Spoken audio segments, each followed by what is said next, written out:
Beautiful. How exciting to have you join us, Josh. Thank you for joining us on the Empowered Parents Group. Such a pleasure and very grateful. You are an award-winning author.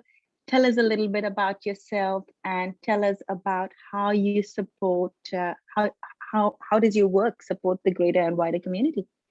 Oh, Yolanda, thank you so much for having me on the live. This is really exciting. I like going live. Normally I do recorded things, so this is edge of your seat stuff. Yeah, look, it would have been about 4 or 5 years ago, I wrote a kid's book called Being You Is Enough. And I'm just going to hold it up here so people can have a look. And that literally changed my entire life because I wrote the book as a love letter to my 8-year-old self. And my little 8-year-old self had a bit of traumatic childhood, and things didn't go very smoothly. So I wrote this book for him to tell him about the most important things that he should know in life. And the last one being that he was loved.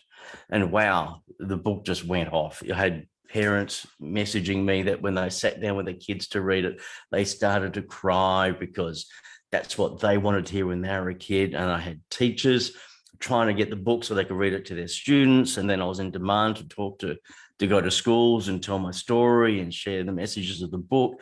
And just since then, it's just all exploded since then. So I've published another 3 books after that. There was a book about feelings. It's okay to feel the way you do. And then Magnificent Mistakes and Fantastic Failures came out. That was all about resilience, getting kids to be more resilient. And this year, Being Wildly Kind came out, teaching kids about empathy for themselves, for the environment, and also for animals. And so since then, I've created online programs as well for schools and for home. And it's just this massive, it's this groundswell of self-acceptance that I've really kicked off here, starting with myself.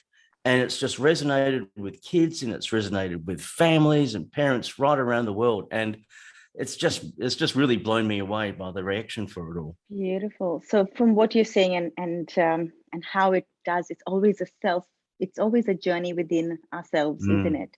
Can you share it with us a little bit about that journey within yourself that drove you to start to serve?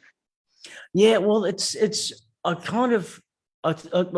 think about it from the point of view of if I start to heal myself and start to look after who I am, then that naturally will resonate outwards. You know, as I change and I evolve and I become hopefully a better person, then I'm more likely to put off an energy that then radiates out. So when I go to the schools and I tell the kids, if I'm a grumpy pants, my grumpy pants is going to affect everyone. But if I'm a happy person, my happiness then is shared and I make someone else happy, then they make someone else happier. So, but for me, it's that journey of healing from my childhood. And that's really what kicked it off with Being You Is Enough. So when I went to heal myself and to really understand what little 8-year-old Josh was going through and all the struggles and what the things that he really needed to know at that time, you know, that you were loved, that you were safe, you were protected. And here's some other life skills that would be really beneficial, you know, mindfulness, that it's okay to be different. It's okay to daydream and be creative, all those sort of skills. And suddenly that changes how I feel about myself. And as you will know, Yolanda, when you change the energy within, the energy without changes, everything changes on the outside. And that's what I found. It's sort of, you know, I didn't set out to go on this journey of writing kids' books and going to schools and stuff. It just happened. And it just happened with just starting to write that Being You Was Enough book. And I've just followed the curiosity and followed that line. And I'm knowing that this is the path that I need to be treading. And it's just been absolutely wonderful.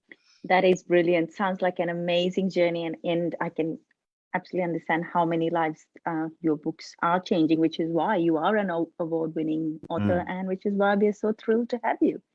So for the parents watching, tell us, what do you think about being enough? How does that show up in your child's life? How do you see your own journey of coming? It's a journey of being enough that we are all here to experience. And as we support our kids in experiencing their own journey of being good enough, our own personal journey plays a big role in that. And I just want to bring that awareness to parents, that so many parents are projecting out to their kids their own not good enough. So let's question that.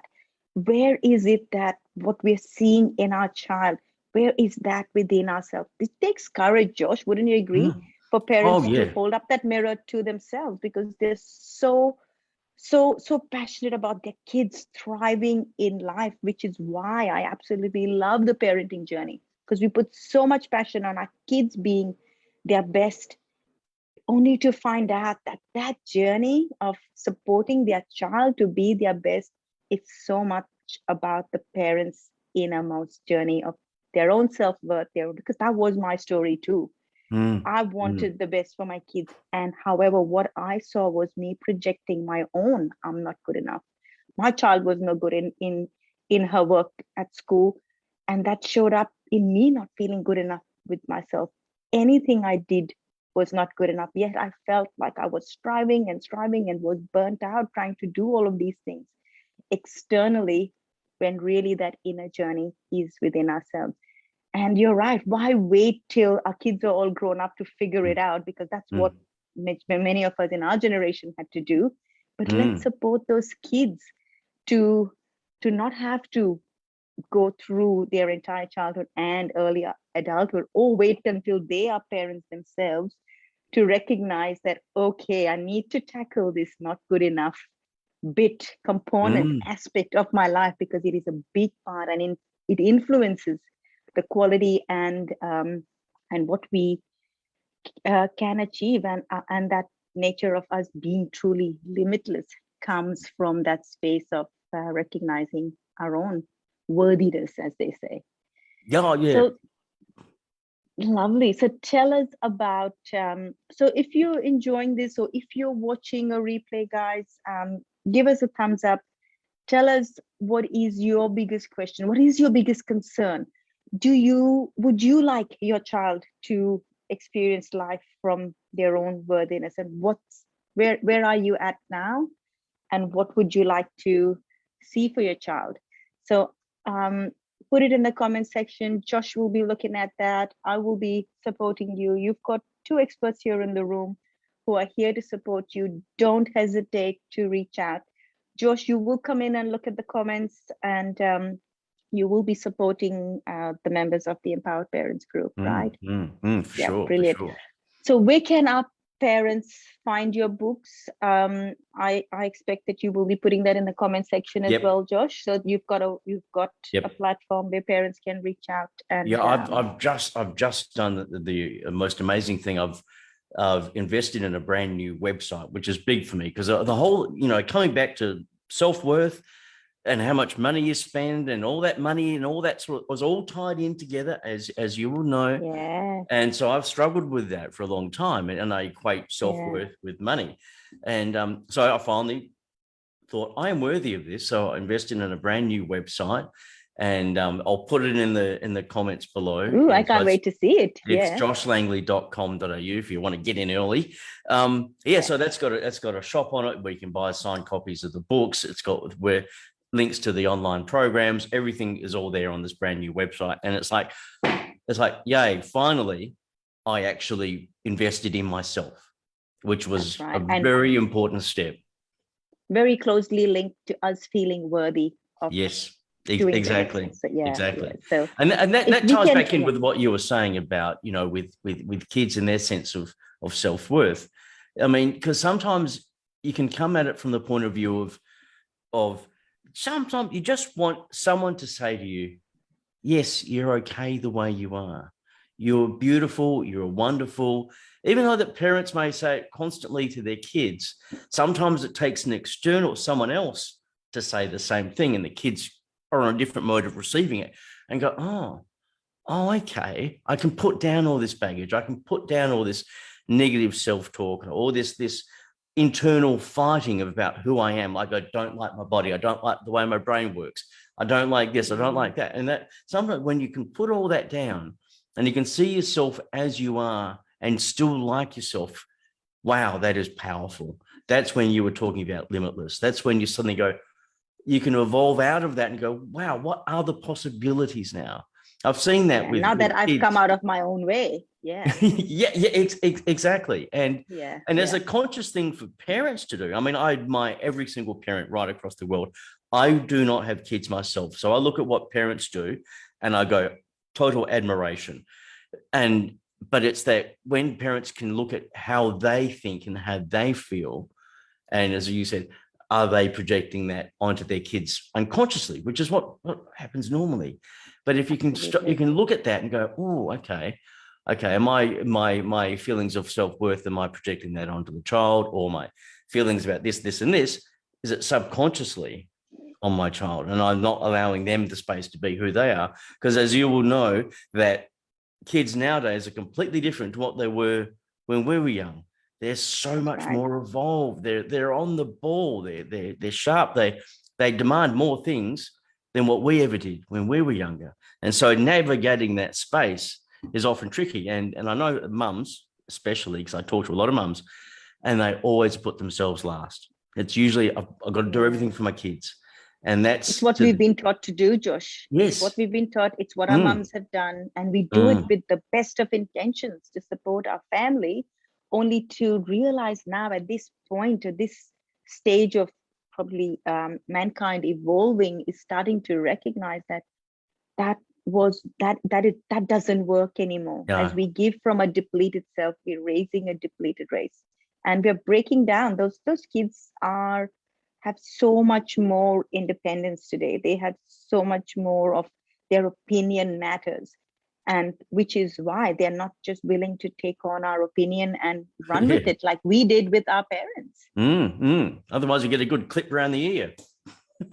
That's right. Well, our kids are not holding that to give us that clip around our ears. They're not following through. So really in raising those kids to build life skills, like you were mentioning while we were chatting before, that back in the day, being smart at maths or having an engineering degree or having that medical degree, it determined success in life. Today, in the world that our kids are being raised, the whole employment industry is changing. And how our kids, the real skills that will determine the success of our kids is their own self-acceptance, their own self-worthiness, learning skills to regulate emotions.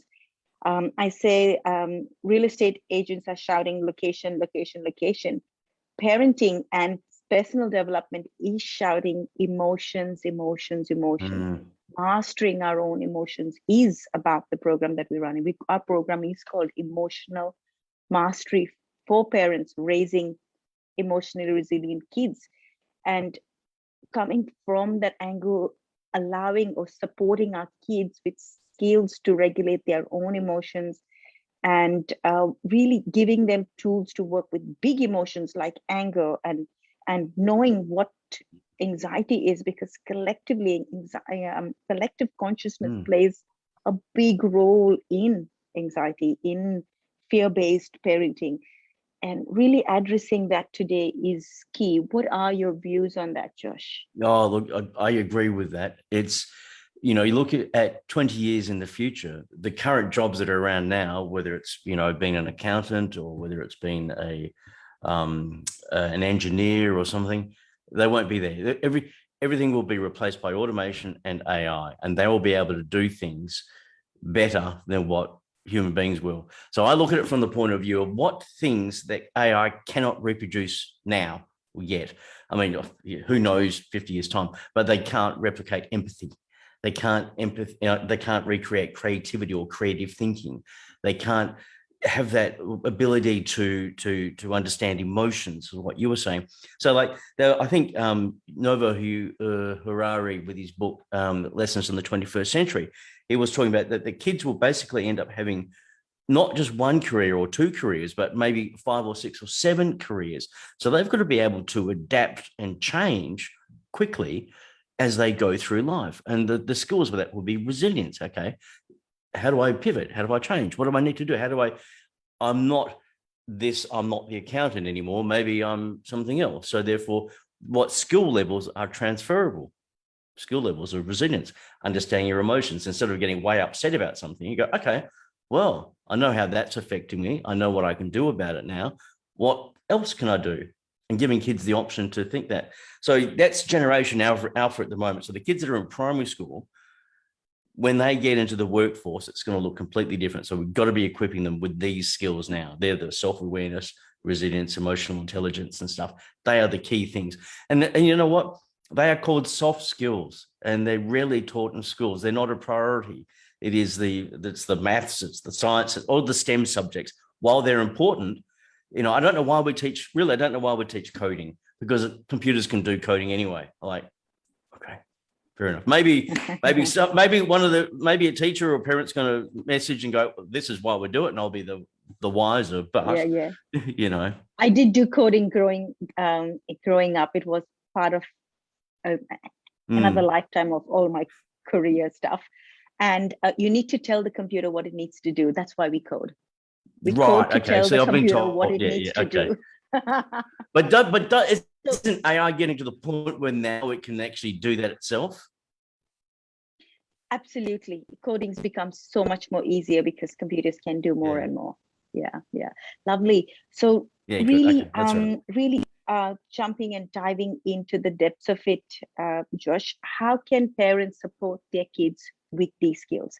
I do firmly believe that our schools can teach emotional resilience and teach these soft skills to a limited extent. Yeah. Parents play a big role in how emotionally resilient their kids can be.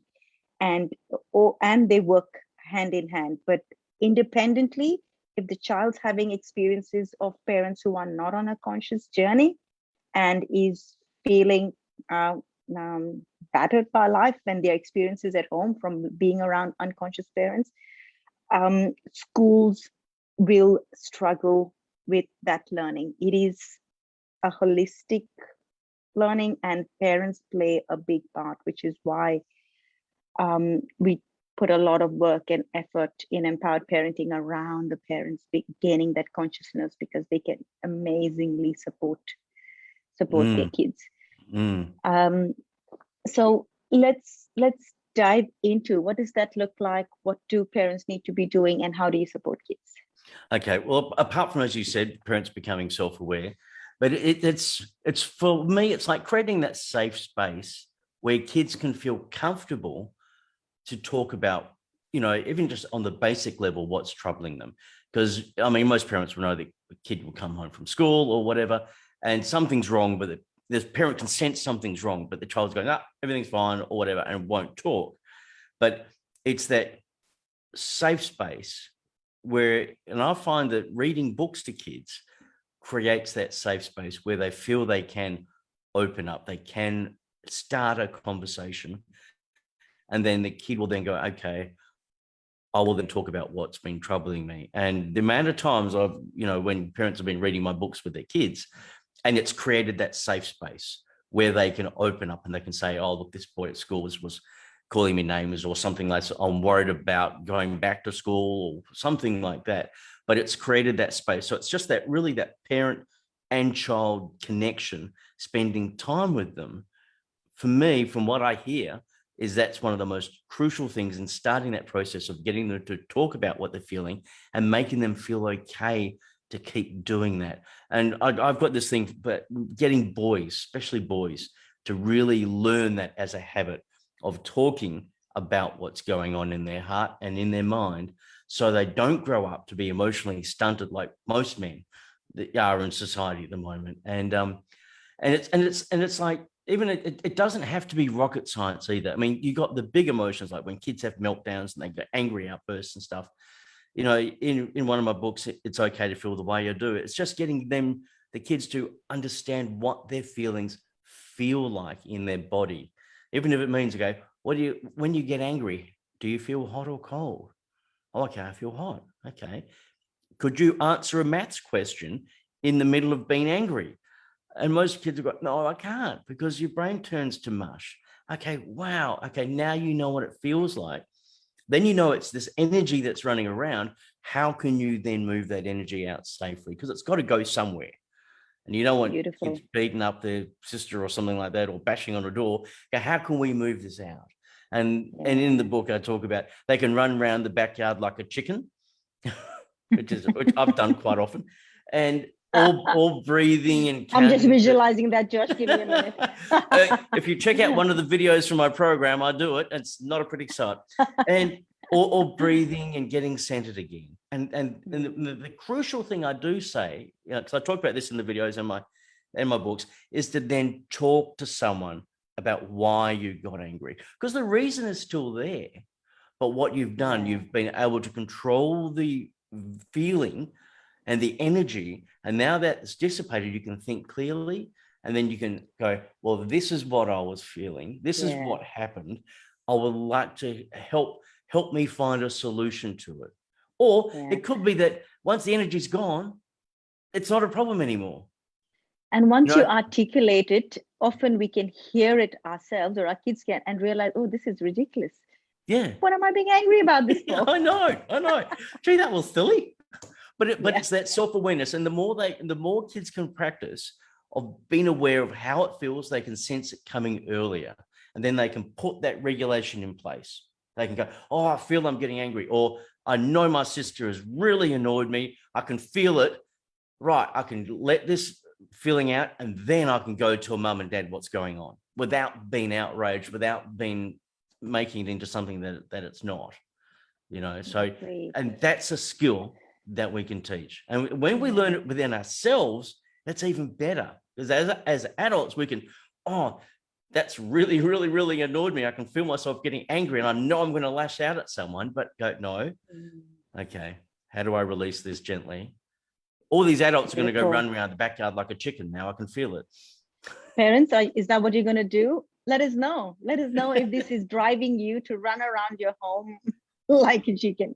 So tell us, parents, what are you hearing today from Josh? What parts of this is really resonating with you? Put in 1 or 2 words in the comment section. Tell us how building self-acceptance and resilience in your kids is important to you, and what do you see as missing? How is your child portraying them in the world? What are your biggest concerns? We're here to support you. This is a live expert chat that we run every Tuesday morning. We bring in amazing experts in their fields, and today we've got the amazing Josh Langley. This is your opportunity, guys. So jump in and share with us, what is your biggest challenge in building that self-acceptance? What are you observing? As parents, we have the greatest amount of compassion and care for our kids, and we feel helpless. This area where we know our child is so amazing. We know what they're capable of doing, and yet we can't control the way they accept themselves, or the degree to which we see so much greatness in them, and then we feel frustrated and helpless because we just can't get them to freaking see how amazing they are. And then we start to fear about how are they going to manage in the world as they get older. Will they have friends? Will they succeed in life if they're going to beat themselves up so much? We have so many tools. We've got an event coming up, Raising Resilient Teens, happening in November. We'll put the link in there. We are sharing how you can be that support to your kids, where you do have control. As parents, we think we have no control. I want you to come in and let me show you where you do have control, and stop putting energy into areas where you have no control, where you feel helpless, brings up frustration, because those are not areas you need to be focusing on to bring the real change in your family. So we've got that link in there. We look forward to seeing you there. Josh has got an event coming up as well, and he's going to put it in the link. Tell us about your upcoming event, Josh. Okay, well, I'm going to be doing a launch of my Inspiring Kids program for the home edition and the homeschooling edition. And that really is, it talks about the whole gamut of important things that kids need to know, understanding their feelings and emotions, how to be resilient, self-awareness, self-acceptance, and also building empathy. So it's 27 short videos, highly entertaining, video-based program, but it's sort of slightly skewed towards kids who may feel different for whatever reason. And my heart goes out to every single parent who is a child with dyslexia, the ADHD, they're on the autism Absolutely. spectrum, they've got learning difficulties, or they've got a chronic illness. And because it's like me, when I was a kid, I grew up feeling different. And I know what it's like to feel different. And it's like you just want to fit in, you just want to be accepted, and you don't want to be ostracized, and you want to be with the cool kids, and you want to be normal. And there's no such thing as normal. And I just want all these kids to know that they're amazing just the way they are, and to find their inner superpower, to find that little spark that they can go, oh, well, maybe being a little bit different is my superpower. Maybe I can see the world differently. What gifts can I offer? And then once that negative energy has dropped from the way they think, and that turns into something more positive and powerful, man, these kids are amazing. They can go and do incredible things. And so that's kind of what this program is going to be about. And so I'm going to be doing a launch of that in a couple of weeks' time. And so I'll put the details down. Yeah. Beautiful. Some last words before we say goodbye. We've just crossed our 20 minutes of chat, and we like to keep it quite up to 20 minutes. Otherwise, we find busy parents. They've got things to do. do. So they've got things to do. Yeah, no, I just want to put it. Firstly, it's just really big shout out to all the parents, especially the mums. Absolutely incredible job that they do, but they need to look after themselves too. They really need to nurture themselves, bring their best. So you're saying mums, Josh? I just want to know from a dad's perspective, do dads look after themselves? Most probably not.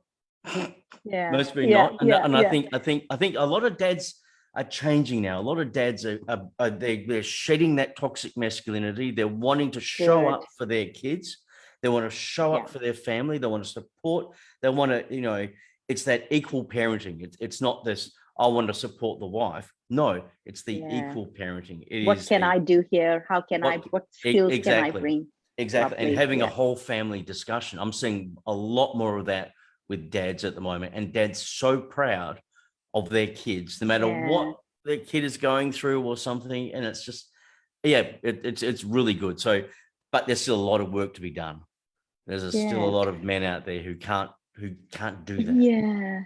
I know this isn't on the line of questions we had, but do you have any tips for mums to bring dads on board? What can we be doing? Because a lot of mums feel unsupported. They feel exhausted. They feel like they are alone. A lot of mums I know who are in relationships say, I don't just have my kids to take care of. The dad's a bigger kid that I need to be focusing my energy on. So how can women support that? I know I've thrown you in the deep end here. That is such a really you're a male? big question. I think it's trying to create that space where obviously you don't want to be combative, because blokes are like, they'll get their back up or whatever. I tell you the truth, I don't know. All right. So I think that's a really good. That's something I need to research. That's something in my opinion, when mums can release this energy of feeling unsupported and allow for support, is what I'm seeing helps mums. And also releasing the judgment. As we feel we are not good enough, we see our partners as not being good enough as well. So as we build up our own and do our own inner work, we find that our partners feel safe to come and support us. Okay. I like that. Yeah. Okay. But if you do think up of other male perspective suggestions, I have never had anyone ask me that, and that is brilliant. I'm going to go research that right now, because I think that's a really important thing. Go do that and come and let us know. All righty. It's been brilliant to have you. It's been fun chatting with you. And parents who are watching this now, watching this later, hit replay, share with us what is one takeaway you are going away with. What have you learned today? And will you be jumping on and joining us on our events coming up? Josh has got an event coming up. I've got my mini course raising resilient teens and teaching parents how they can take back that control, release that frustration, and be feeling that empowered parenting really set in as you raise those empowered kids. And I look forward to connecting with each of you, and Josh looks forward to answering your questions. Don't hesitate to put your questions in the comment section. Thank you so much, Yolanda. See you, Josh. Thank you so much. Bye-bye. Bye.